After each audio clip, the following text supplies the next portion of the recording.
ట్రంప్తో అమీతుమీ తేల్చుకోవటానికి China సిద్ధపడుతుంది.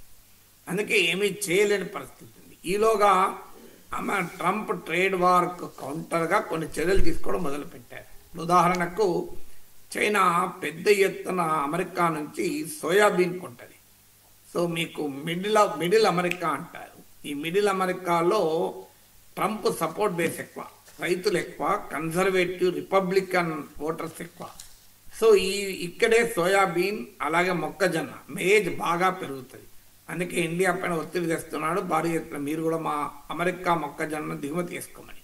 కానీ ఇండియాలోనే మనకేమి మొక్కజొన్న రోడ్డు పైన, హైదరాబాద్ రోడ్ల పైన కూడా మొక్క గంకులు కాల్చుకుంటూ కనబడుతుంటారు. మన దగ్గర అడ్డగులుగా మొక్కజొన్న పండుతుంది. అందువల్ల మనము అమెరికా మన పైన ఒత్తిడి తెచ్చినా మనం ఏమీ చేయలేకపోతున్నాం. సో ఈ సోయాబీన్ 60% ఆఫ్ గ్లోబల్ సోయాబీన్ చైనానికి ఉంటుంది. అంటే ప్రపంచవ్యాపితంగా ఉత్పత్తి అయ్యేటువంటి సోయాబీన్స్లో 60% చైనాకు ఉంటుంది.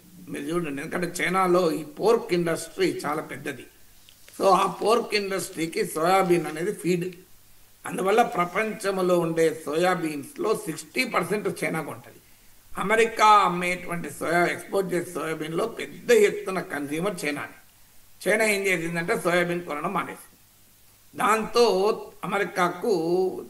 అమెరికా ఫార్మర్స్ నుంచి పెద్ద ఎత్తున వ్యతిరేకత వస్తుంది. వీళ్ళందరూ ట్రంప్ సపోర్ట్